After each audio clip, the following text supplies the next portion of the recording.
G.K. Chesterton, The Hammer of God. The hamlet of Bohun Beacon nestled upon a hill with slopes so steep that the tall spire of the parish church seemed like the peak of a small mountain. Beside the church stood a smithy, usually blazing with flame and always strewn with hammers and fragments of iron.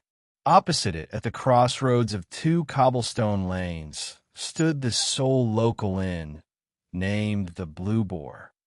It was precisely at this intersection, in the leaden-silver twilight of dawn, that two brothers met, though one of them was just beginning his day, and the other was concluding it. The Reverend and Honorable Wilfred Bohun was a very devout man, on his way to church to spend time in morning prayer or pious meditation. His elder brother, Colonel Norman Bohun, was not distinguished by piety. He was currently sitting in evening dress on a bench before the Blue Boar, finishing yet another glass, which, to an observer with a philosophical turn of mind, might be considered the last one on Tuesday or the first one on Wednesday, depending on the mood. To the colonel himself, it was a matter of indifference. The Bohuns were one of the few aristocratic families whose lineage genuinely ascended to the Middle Ages, and their ancestral banner had once waved in Palestine. But it would be a mistake to suppose that such great houses strictly observe knightly traditions. Few, save the very poor, maintain fidelity to traditions. The aristocracy lives not by traditions, but by the whims of fashion. Representatives of the Bohun line had been elegant revelers among London's gilded youth in the days of Queen Anne, and incorrigible beaux and Don Juans under Queen Victoria. Yet, like other ancient houses, they had, over the last 200 years, degenerated into common drunkards and fattish simpletons, and rumors of insanity also circulated in the district.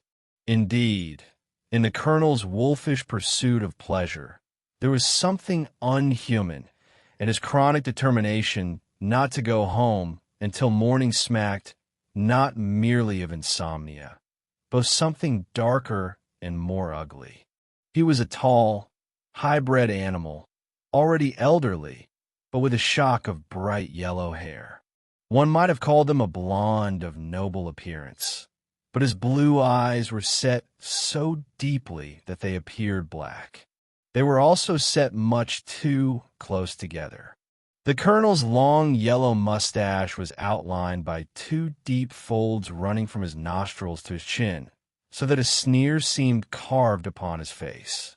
Over his evening suit, he wore a curious pale yellow wrap, resembling a dressing gown rather than an outdoor garment, and on the back of his head sat a brilliant green hat with an extraordinary wide brim, evidently some Eastern curiosity, chosen at random.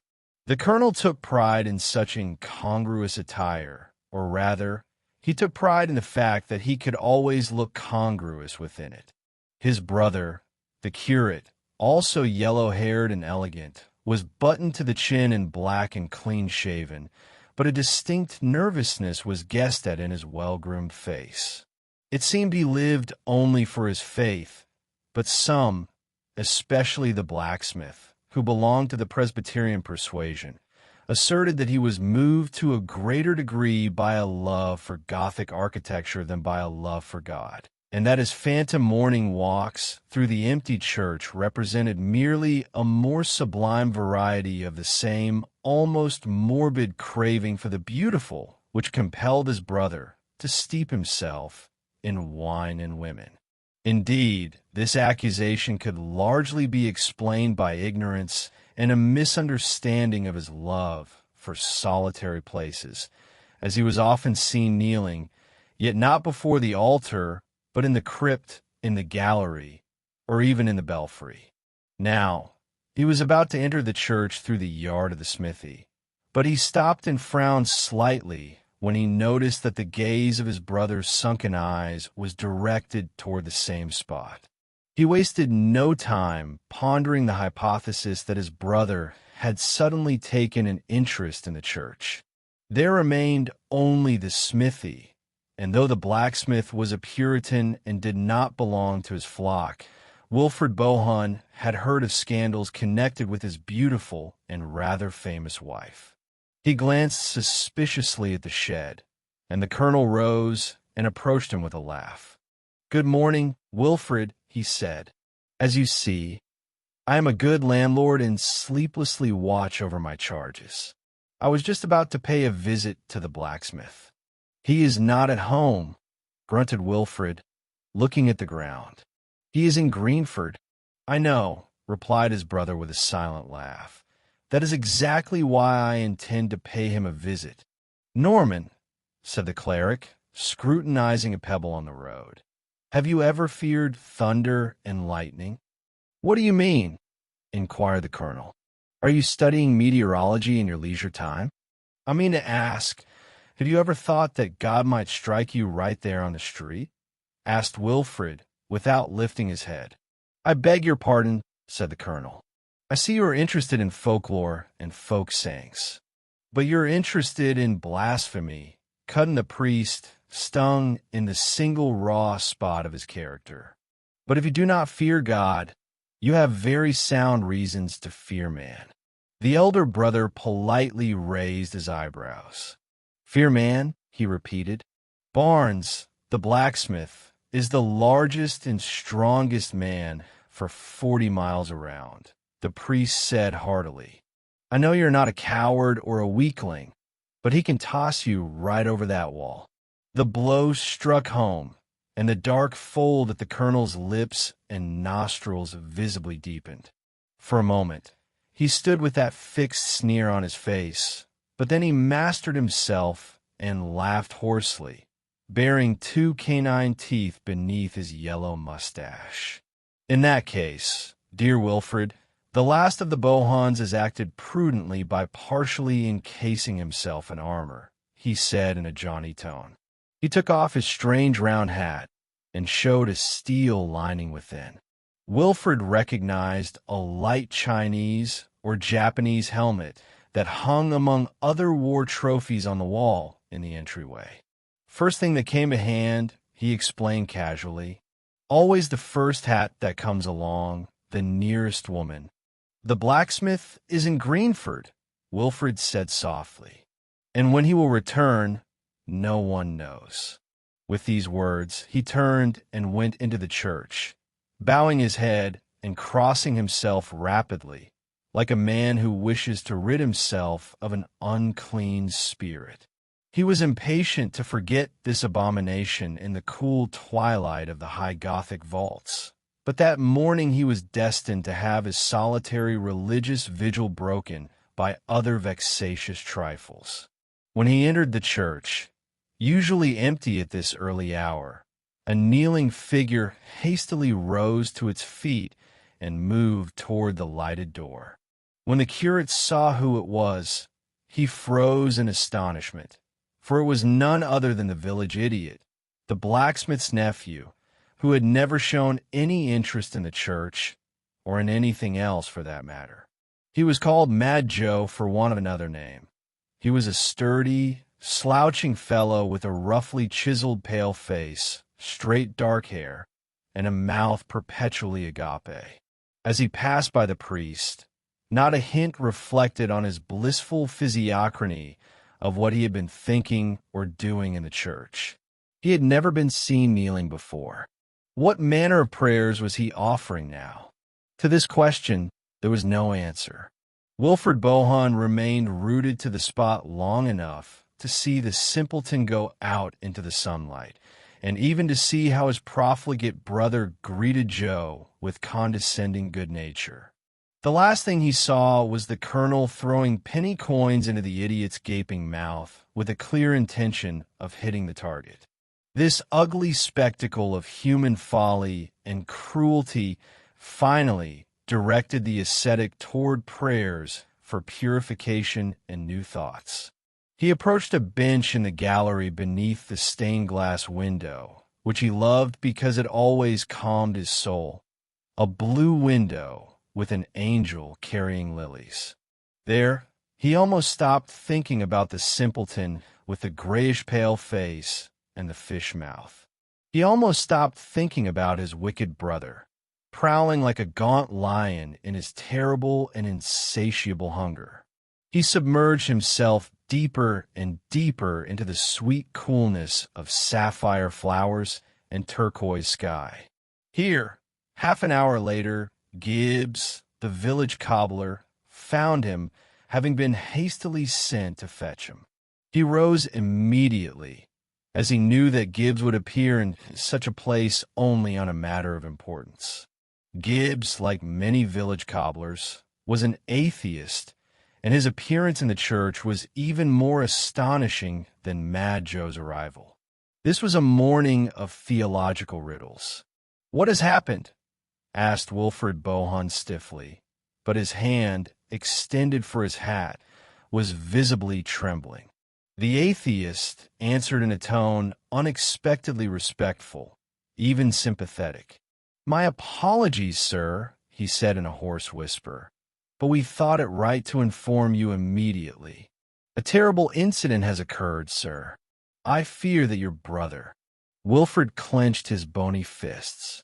"What other unseemliness has he perpetrated?" he cried out with involuntary passion. "Oh no, sir," the cobbler cleared his throat. "You see, he has perpetrated nothing, and, I fear, will perpetrate nothing more.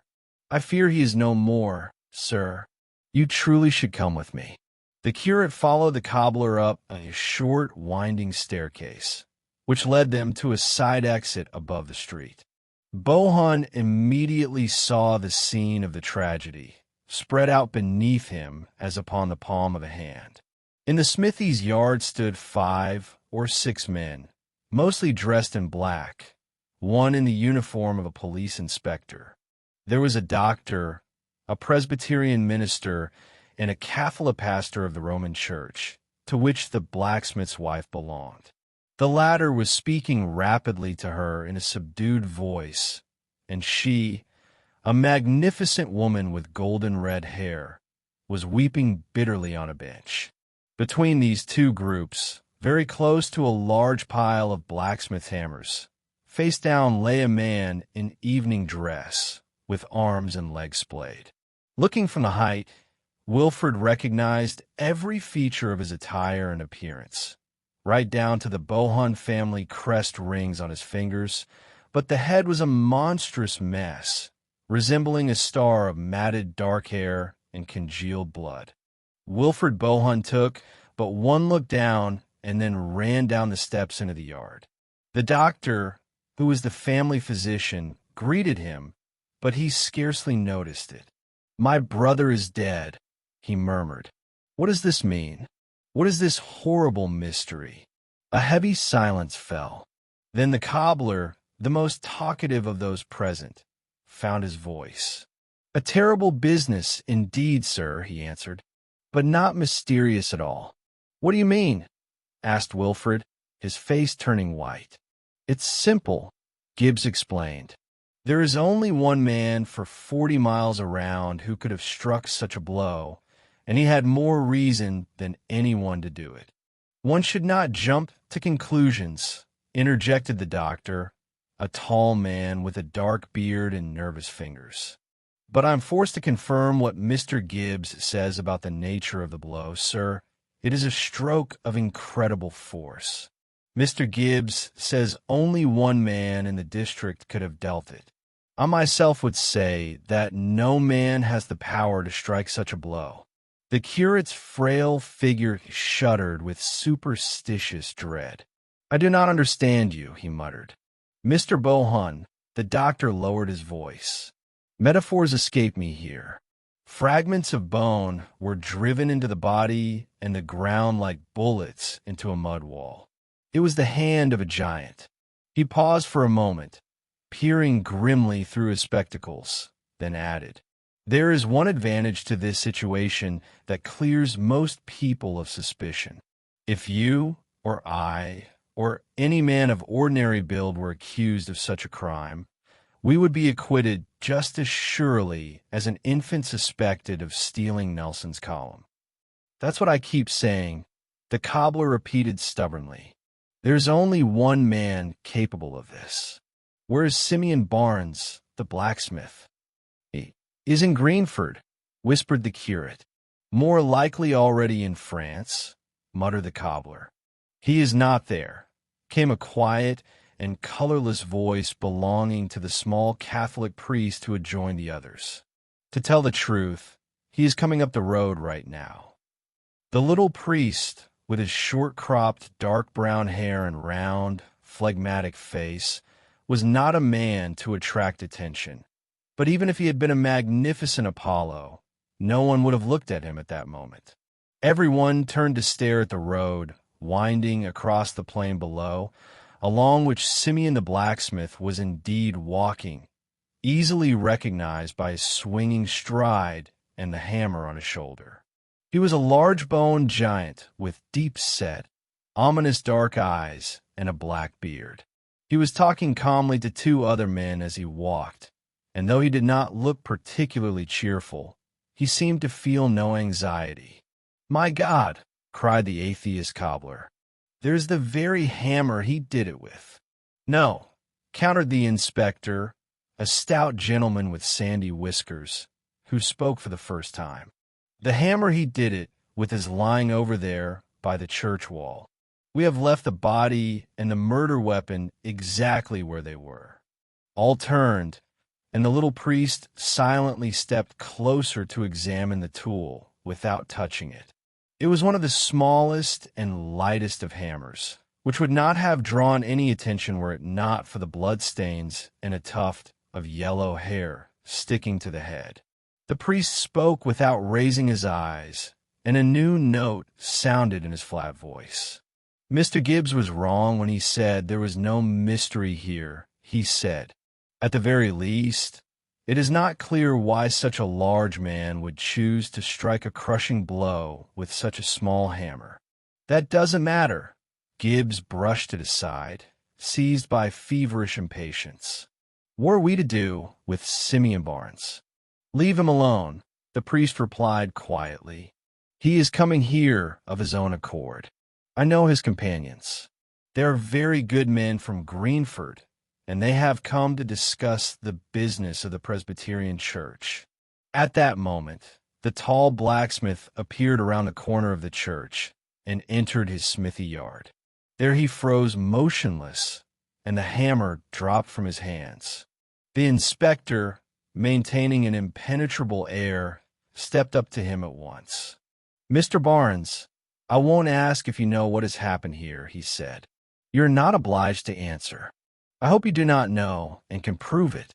I must observe the formalities and arrest you in the king's name on the charge of murdering Colonel Norman Bohun." "You don't have to say anything," the cobbler chimed in with official zeal. "They'll have to prove everything. They haven't even proved it's Colonel Bohun yet. Just look at what's left of his head." "That won't do," said the doctor, standing beside the priest. "There's no need to invent detective stories. I was the colonel's personal physician and knew his body better than he did himself. He had very delicate hands, but with one unusual feature. The index and middle fingers were of the same length. So it is the colonel, without a doubt." Following the doctor's gaze, the motionless blacksmith looked at the corpse with the shattered skull lying on the ground. "Colonel Bohun is dead?" he asked calmly. "Then he is in hell now. Say nothing. Don't say a word," cried the atheist cobbler, dancing in an ecstasy of admiration for the English legal system. "No one is as devoted to the letter of the law as the anti-clericals." The blacksmith cast a look over his shoulder at him. "You infidels can dodge like foxes because worldly laws favor you," he said with the arrogance of a fanatic. "But the Lord preserves his chosen, and today you shall see it." He pointed at the colonel and asked, "When did this dog die for his sins?" "You'd better hold your tongue," the doctor warned. "Hold the tongue of the Bible, and I will hold mine. When did he die?" "I saw him alive at 6 this morning," Wilfred Bohun managed to say. "The Lord is just," said the blacksmith. "Mr. Inspector, I have not the slightest objection to being arrested. It is you, perhaps, who will not wish to arrest me. I shall leave the court without a single stain on my reputation, but you might earn an unpleasant mark on your career." The stout inspector looked at the blacksmith with interest for the first time, as did everyone else except the strange little priest, who was still staring at the hammer that had dealt the monstrous blow. "There are two men standing before the smithy," the blacksmith continued with heavy deliberation. "They are good craftsmen from Greenford. You all know them. They will swear they have not been parted from me from midnight until dawn in our community hall, where we spent the whole night wrestling for the salvation of souls. In Greenford itself, 20 more men will swear the same. If I were a heathen, Inspector, I would leave you to your fate, but being a good Christian, I want to give you an opening. Do you wish to hear my alibi now, or in court?" For the first time, a look of concern appeared on the inspector's face. "Certainly, I shall be glad to clear you of suspicion immediately," he said. The blacksmith walked out of the yard with the same wide and measured stride and returned with his two friends from Greenford, who were indeed well known to almost everyone present. Each of them spoke a few words that left no shadow of doubt. When they had given their testimony, Simeon's innocence stood out as clearly as the mass of the church above their heads. A peculiar silence thickened over the scene of the tragedy, stranger and more unbearable than any speech. Trying to break it somehow, the curate turned to the Catholic priest. "You seem very interested in that hammer, Father Brown," he remarked out of place. "Indeed," Father Brown replied.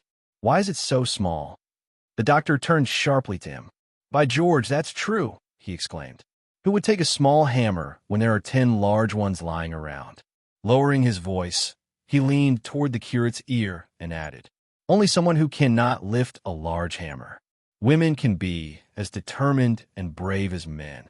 The difference is only in muscular strength. A brave woman could kill 10 men with a light hammer, but she couldn't even crush a beetle with a heavy one." Wilfred Bohun watched him with hypnotic horror, while Father Brown listened intently and with interest, his head slightly tilted to one side. "Why do these idiots always think the only person who can hate a wife's lover is her husband?" The doctor whispered even more urgently. "In 9 cases out of 10, it is the wife who hates her lover most. Who knows what shamelessness or betrayal he offered her? Just look over there." He made a subtle gesture toward the red-haired woman on the bench. She finally raised her head, and the tears were slowly drying on her beautiful face. In her gaze, fixed on the corpse with fierce intensity, there was something somnambulistic. The Reverend Wilfred Bohun gave a faint wave of his hand, as if dismissing any desire to know the truth. But Father Brown, brushing some ash from his sleeve that had drifted from the furnace, spoke to the doctor in his usual indifferent tone. "You are like many doctors," he said. "Your psychological explanations are profound, but as for the physiology, there are nothing but inconsistencies. Truly, a woman sometimes wants to kill a partner in adultery much more than the victim does. I agree that a woman would choose a small hammer over a large one. What you spoke of is physically impossible. No woman could have flattened a human skull like that." He paused briefly and added thoughtfully, "These people have not yet caught the point of the matter." For the colonel wore an iron helmet, and the blow shattered it like brittle glass. "Look at that woman. Look at her hands." Silence fell again, and then the doctor said sourly, "Perhaps I am wrong. One can find objections to anything. One thing is certain, no one but a complete idiot would take a small hammer if he could take a large one." Hearing these words, Wilfred Bohun clutched his head with thin, trembling hands and clawed at his sparse, straw-colored hair. "There it is. That is the word. You have suggested it," he cried, and continued, having mastered his agitation. "You said no one but a complete idiot would take a small hammer." "Yes," the doctor responded. "What of it?" "It was the idiot," said the curate. All eyes turned toward him, and he began to shake feverishly, as if on the verge of hysterics. "I am a priest," he cried out in a breaking voice. "A priest must not shed blood. I mean to say, he must not bring anyone to the gallows. Thank God, I understand now who committed the crime, for this criminal cannot be judged or hanged. You will not denounce him? The doctor inquired. He will not be hanged, even if I do, Wilfred replied with a wild but strangely happy smile. When I entered the church this morning, I saw a kneeling simpleton. Poor Joe, who has been weak-minded from birth. God knows why he was praying, but with that lot, everything is topsy-turvy. Their prayers probably are too. Perhaps the madman prayed before he killed a man. When I last saw poor Joe, he was with my brother, and my brother was mocking him. Good heavens, exclaimed the doctor. That changes things. But how do you explain? The Reverend Wilfred was almost trembling with excitement, carried away by the glimmer of truth that had opened to him. Don't you see, he continued fervently, it is the only conclusion that explains both riddles, the light hammer and the powerful blow. A blacksmith can strike a powerful blow, but he would not choose a light hammer. His wife would choose a light hammer, but she cannot strike a powerful blow. But a madman can do both. As for the hammer, it stands to reason a madman might pick up any object. And as for the powerful blow, Doctor, have you never heard that a maniac in a fit of rage can overpower 10 men? The doctor took a deep breath. It seems you have reached the heart of the matter, he admitted. Father Brown fixed his gaze on the speaker and looked at him long and intently, as if trying to prove that his large gray eyes were more expressive than his nondescript face. When silence fell, he spoke with marked respect. Mr. Bohun, your theory is the only one proposed so far that contains no contradictions and is practically irrefutable. Therefore, I will tell you frankly, in my opinion, it does not correspond to the truth. With these words, the strange little man stepped aside and stared at the hammer once more. That fellow seems to know more than he ought to, the doctor grumbled into Wilfred's ear. These Catholic priests are terribly devious. No, no, Bohun replied in a weak voice, as if struck by sudden exhaustion. It was the simpleton. The two clerics and the doctor separated from the more official group, which included the inspector and the man he had arrested. But now that their conversation had ceased, they heard the voices of the others. The priest raised his head and lowered it again when he heard the loud voice of the blacksmith. I hope I have convinced you, Mr. Inspector.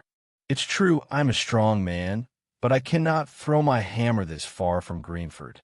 My hammer has no wings to fly 1.5 miles over fences and fields. The inspector laughed friendlily. Certainly not, he said. I think you can be ruled out, though it is one of the most extraordinary coincidences I've ever seen. I only ask that you provide all possible assistance in the search for a man as large and strong as yourself. By George, you could be useful to us if only to help detain him. I suppose you have no idea who it might be. I have a guess, replied the pale blacksmith, but it is not a man. Seeing some people glance fearfully at his wife, he walked to the bench and placed a massive hand on her shoulder. And it is not a woman, he added. Whom do you mean, then? The inspector asked jokingly. You don't think cows use hammers, do you? I think no flesh touched that hammer, the blacksmith replied in a stifled voice. As a matter of fact, that man died alone. Wilfred suddenly leaned forward, fixing a burning gaze upon him. Do you mean to say, Barnes, that the hammer jumped up of its own accord and struck him? Came the shrill voice of the cobbler. You gentlemen may look and smirk, cried Simeon. You and the priests who tell you on Sundays with what silence the Lord smote Sennacherib. I believe that he who enters every house unseen protected the honor of my home and punished the defiler with death at his very threshold. I believe that this hammer was moved by the same power that moves earthquakes. I myself warned Norman to fear the thunder and the lightning. Wilfred muttered. almost inaudibly. "That suspect is not within my jurisdiction," the inspector remarked with a light smile. "But you are within his," said the blacksmith. "Do not forget that." He turned his broad back to them and entered the house. A shaken Wilfred departed in the company of Father Brown, who tried to maintain a light and friendly conversation. "Let's leave this terrible place, Mr. Bohun," he said. "Might I have a look at your church? They say it is one of the oldest in England. As you know," he added with a comical grimace, "we feel a certain interest in ancient English churches." Wilfred Bohun did not smile, for he was not a man of much humor, but he nodded vigorously, ready to explain the subtleties of Gothic grandeur to a man who showed more sympathy for the subject than a Presbyterian blacksmith or an atheist cobbler. "Let us enter this way," he said, and led the little priest to a side entrance at the top of a flight of stairs. Father Brown placed his foot on the first step, intending to follow, but someone suddenly laid a hand on his shoulder. Turning, he saw the tall, dark figure of the doctor, whose face had darkened even further with suspicion. "Sir," the doctor said hoarsely, "it appears you know some secrets of this black business. Might I ask, do you intend to keep them to yourself?" "Why, no, doctor," the priest replied with a pleasant smile. "But if an ordinary man is inclined to keep his conclusions to himself when he is unsure of them, a man of my profession is often required by duty to keep to himself those conclusions of which he is quite certain. However, if it seems to you or anyone else that my reticence borders on incivility, I am prepared to go as far as possible and offer you two quite transparent hints." "Well, sir," the doctor said grimly. "The first is within your own province," Father Brown said quietly. "It is a matter of physical science. The blacksmith was wrong not in believing the punishment came from above, but in believing it was miraculous. It is no miracle, doctor, unless one calls man himself a miracle, with his unpredictable, vicious, and yet sometimes heroic heart. The force that shattered the colonel's skull is well known to scientists and represents one of the most widely discussed laws of nature." "And the other hint?" asked the doctor, watching him with a scowling concentration. "Here is the other hint," said the priest. "Although the blacksmith believes in miracles, do you remember how scornfully he said that his hammer had no wings to fly 1.5 miles over fences and fields?" "Yes, I remember," the doctor replied. "Well then," Father Brown smiled broadly, "that impossible thing is actually the closest thing to the truth said today." With those words, the priest turned and climbed the stairs after the curate. The Reverend Wilfred, pale and impatient, as if this slight delay were the final straw for his nerves, immediately led Father Brown to his favorite corner of the church, to the part of the gallery closest to the carved roof, illuminated by a wonderful window depicting an angel.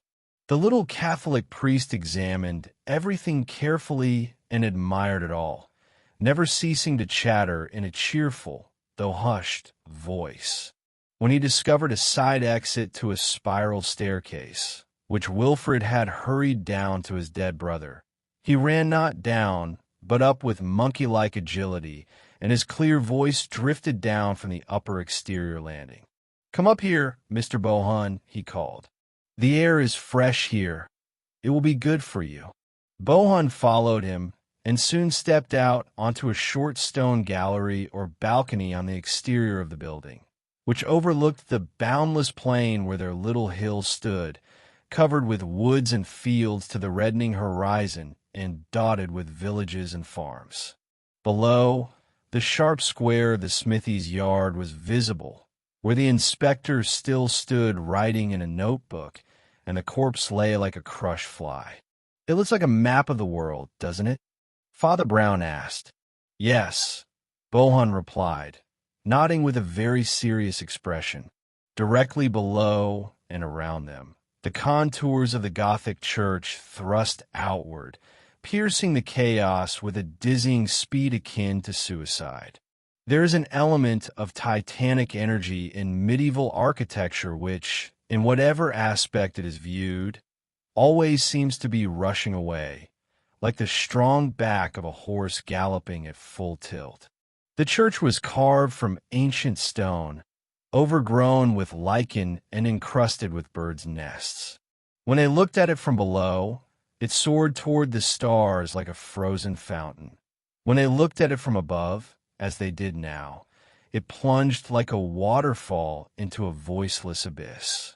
The two men on the tower were left alone with the most terrible quality of the Gothic: monstrous disproportions, distorted perspectives, glimpses of the great in the small and the small in the great. They found themselves in a stone kingdom turned upside down. Fragments of stone carving, massive in their proximity, were superimposed upon the toy-like background of fields and woods in the distance.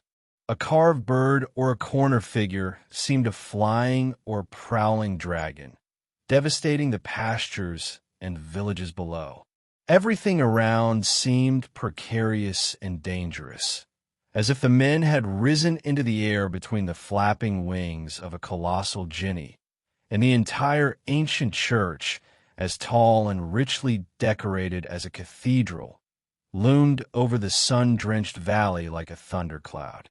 "It is dangerous to stand at such a height, and even to pray," said Father Brown. "High places were made to be looked at, not to be looked from." "Do you mean to say one might fall?" Wilfred inquired. "I mean to say that the soul may fall, even if the body remains above," the priest replied. "I don't quite understand you," Wilfred murmured indistinctly. "Take this blacksmith, for example," Father Brown continued calmly. "He is a good man, but not a Christian. Hard, masterful, and unforgiving. His Scottish religion was made by men who prayed on the tops of hills and high cliffs, where a man learned to look down upon the world, instead of looking up at the sky. Humility is the mother of giants. One sees great things from the valley, only small things from the peak. But he did not kill," Bohun said in a trembling voice. "No," his companion responded in a strange tone. "We know he did not do it." A moment later, he resumed the conversation, gazing serenely at the plain with his pale gray eyes. "I knew a man," he said, "who at first prayed with others before the altar, but later came to love high and solitary places for prayer, corners and niches in towers or upon the belfry. And one day, in one of these elevated spots where the whole world turned beneath him like a wheel, his mind turned as well, and he imagined himself to be God. So, although he was a good man, he committed a grave sin." Wilfred turned away, but his bony fingers, gripping the stone parapet, went white with the strain. He thought that he was given to judge this world and punish for sins. Had he been kneeling on the floor with other men, such a thought would never have entered his mind. He saw men scurrying below like insects. He noticed among them one particularly busy, shameless, and venomous insect, recognizable by a bright green hat. Only the cries of the jackdaws echoed over the belfry, but no other sound followed until Father Brown continued. As a temptation to this man, he had at hand one of the most terrible engines of nature. I mean the force of gravity, that irresistible and invisible power that pulls all things upon the earth toward its center. Look, there's the inspector pacing below in the smithy yard. If I drop a pebble over this parapet, it will gain the speed of a bullet by the time it hits a man. If, however, I drop a sledgehammer or even a simple hammer, Wilfred Bohun threw a leg over the parapet, but Father Brown instantly seized him by the collar. "Not by that door," he said gently. That door leads to hell. Bohun recoiled against the wall and looked at his companion in terror. How do you know all this? He cried. Are you a devil? I am a man, Father Brown replied gravely, and therefore all devils dwell in my heart. Listen to me, he added after a short pause. I know what you did, at least I can guess. When you parted from your brother, you were consumed by anger, and I will not say it was an unrighteous anger. You even snatched up a hammer, nearly resolving to kill him for the filth that came from his lips.